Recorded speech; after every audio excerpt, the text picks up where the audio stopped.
สวัสดีค่ะพ่อแม่พี่น้องสวัสดีFCทุกท่านเนาะค่ะกลับมาพบมาพอกับเจตาพารวยคือเก่าค่ะในทางช่อง YouTube เนาะคลิปนี้เจตาก็จะว่างแนวทางของลาวพัฒนาค่ะลาวพัฒนาเมื่อคืนนี้เป็นจังใดแน่เนาะพี่น้องวันที่24เนาะค่ะนี่จะเป็นประวัติของแนวทางพ่อเก่งค่ะแนวทางพ่อเก่งเข้าไป33บนเนาะค่ะ3กับ2วิ่งลูดจับมือกันมาอยู่เนาะค่ะแนวทางพ่อเก่งแล้วก็ประวัติของสมใจค่ะสมใจ13321เพิ่นก็เข้าไปอยู่ค่ะ33เนาะเข้าไปบน2ตัวค่ะสมใจกับแนวทางพ่อเก่งค่ะ FC เป็นจังไดมีไผใดไผตามเพิ่นบ่ค่ะพี่น้องมีไผตามเพิ่นบ่ถ้าได้ก็ดีใจนํเนาะคันยังบ่ทันได้ก็มาใหม่ไปต่อค่ะจะเป็นวันที่26เนาะค่ะจะเป็นวันที่26เจตาใจเบิ่งแนวทางพ่อเก่งก่อนค่ะแนวทางพ่อเก่งของเพิ่นวันที่26ค่ะให้มาแล้วมือนี้เจตาลงให้ก่อนมือนึงค่ะเบิ่งประวัติของเพิ่นจักหน่อยเนาะพี่น้องลุดไปค่ะลุดไปเบิ่งจักหน่อย3งวด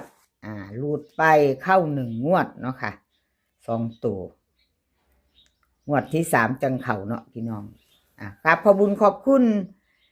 แนวทางพ่อเก่งค่ะที่ให้มาว่างทางช่องเนาะแนวทางของเพิ่นกับขอบพระคุณหลายๆค่ะเอามาตามต่อไปใหม่ใครจะไปต่อกับแนวทางพ่อเก่งเตรียมแคปหน้าจอเด้อค่ะเตรียมแคปหน้าจอไปต่อวันที่26เนาะค่ะ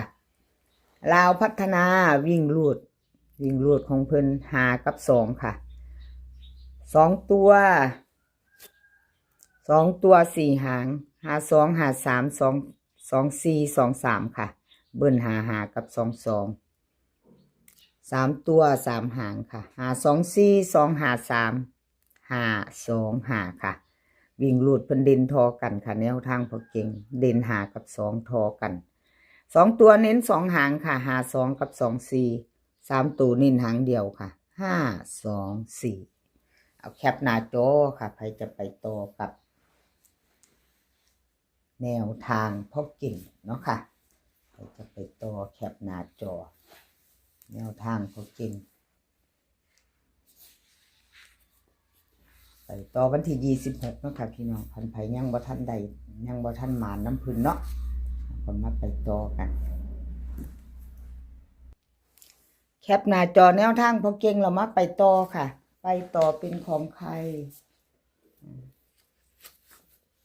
คลิปนี้จะมี4เซียนเด้อค่ะ4ท่านเนาะแนวทางพ่อเก่งน้อยนำโชคสมใจแล้วก็หลัก10เดินดีค่ะชอบของผู้ใดเตรียมแคปหน้าจอของผู้นั้นค่ะพี่น้องพิจารณาเอาเนาะไผเคยตามไผเคยซ่อมเบิงของเพิ่นกะซ่อมเบิงอีกวันที่26เนาะค่ะน้อยนำโชค21เข้าไปอยู่ข้าง62ตรงรุดค่ะรุด2งวด3งวดค่ะเจตาให้เบิ่ง3งวดรุดไป2งวดเนาะน้อยนำโชคเอามาไปใหม่ตามต่อกับขอโทษขออภัย FC ค่ะขออภัย FC ที่น้อยนำโชคของเพิ่นบ่เข้าเนาะค่ะกับขอโทษขออภัยหลายๆมาไปต่อไปใหม่ของกับน้อยนำโชคค่ะวันที่26เนาะค่ะไปต่อกับลาวพัฒนา2 ทุ่มครึ่งจะเป็นวันพุธเนาะค่ะจะเป็นวันพุธลาวพัฒนาวันที่26วิ่งลูดค่ะน้อยน้ำโชคให้มา5กับ9 2ตัวค่ะ4หาง51 50 93 92เบิ้ล55กับ99 3ตัวค่ะ3หาง951 9593 992ค่ะวิ่งลูด5กับ9ทอกันค่ะเด่นเท่ากัน2ตัว2หางค่ะ5193แล้วก็593หางเดียว3ตัวค่ะหางเดียว3ตัวน้อยนำโชคกราบขอบคุณขอบคุณน้อยน้ำโชคหลายๆเด้อค่ะที่ให้แนวทางมาบ้างทางช่องกราบขอบพระคุณเป็นอย่างสูงค่ะ อน้อยนำโชคแคปหน้าจอค่ะใครจะไปต่อกับเพิ่นเนาะใครจะไปต่อกับอน้อยนำโชคแคปหน้าจอค่ะต่อไปค่ะ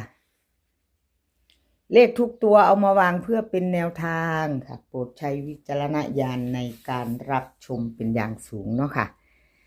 รับชมรับฟังเป็นเพียงแนวทางเนาะค่ะมีเขามีหลุดไปกระกราบขอโทษขออภัยสมใจค่ะสมใจFC ได้ตามเพิ่นบ่เนาะค่ะสมใจมีไผตามเพิ่นบ่สมใจ13321ค่ะที่ผ่านมา33เพิ่นเข้าไปเนาะวันที่24เข้าไป33บนค่ะสมใจเบิ่งประวัติ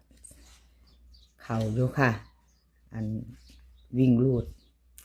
แล้วก็3งวดค่ะเพิ่นเข้าวันที่19เนาะ3งวดหลุดไปงวดหนึ่งค่ะของสมใจเอาจับตามองค่ะพี่น้อง3งวดเข้าไป2งวดเนาะหลุดงวดหนึ่ง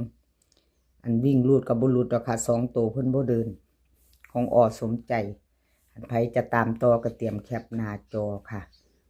สมใจลาวพัฒนาวันพุธที่26ค่ะ2 ทุ่มครึ่งสมใจค่ะเพิ่นให้มาวิ่งรูด6กับ2 6กับ2 2ตัว4หาง6 1 6 2 2 4 2 5เบิ้ล6 6กับ22ค่ะ3ตัว3ตัว2หาง6 2 4 2 6 1ค่ะวิ่งรูดนี่เด่น2รอง6ค่ะเด่นที่2รองที่6เน้น2หาง2ตัวค่ะ6 2กับ2 4 3ตัวเน้นหางเดียวค่ะเน้นหางเดียว6 2 4แคปหน้าจอค่ะใครจะไปต่อสมใจเนาะ3งวดหลุดไปงวดหนึ่งค่ะจับตามองพิจารณาเอา3งวดมา2งวดเนาะค่ะบ่ติดแต่ก็ยังถือว่าเดินอยู่เนาะค่ะพี่น้องเพราะว่า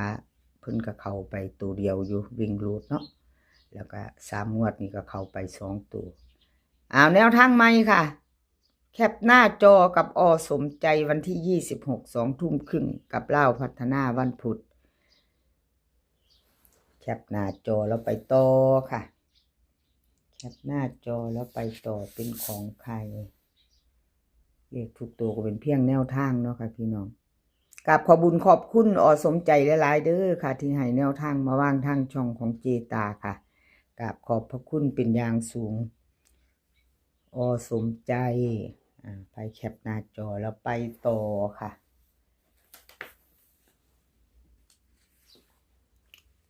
ลาวพัฒนาหลัก10เดินดี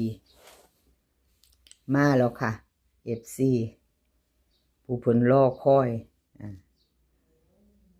คลิปนี้มาพอบ่น้อได้เห็นบ่น้อ FC ที่เพิ่นถามหาที่เพิ่นรอหลัก10ค่ะว่าซั่นเจตารอหลัก10ว่าซั่นเมื่อวานนี้เนาะก่อนลาวออกแล้วเมื่อวานเอามาไปต่อค่ะ FC ผู้รอคอยเด่นหลัก10เดินดีเนาะค่ะวันที่24บนไปเป็นบนทั้งล่างอยู่ค่ะ1ตัวเดียวเนาะเขา1ตัวเดียวค่ะหลัก10เดินดีมาเป็นล่างมาเป็นหน่วยเนาะพี่น้อง1บนมาเป็นหลักร้อยหลัก10บ่เข้าเนาะค่ะไปเข้าหลักหน่วยกับหลักร้อย1ของเพิ่นบนเขาทั้งบนทั้งล่างเนาะเข้าตัวเดียวค่ะกับขอโทษขออภัยแทนหลัก10เดินดีเนาะค่ะกับขอโทษขออภัยเอามาให้เบิ่งจักหน่อยเข้าไป2ตัวกับเลขประกบ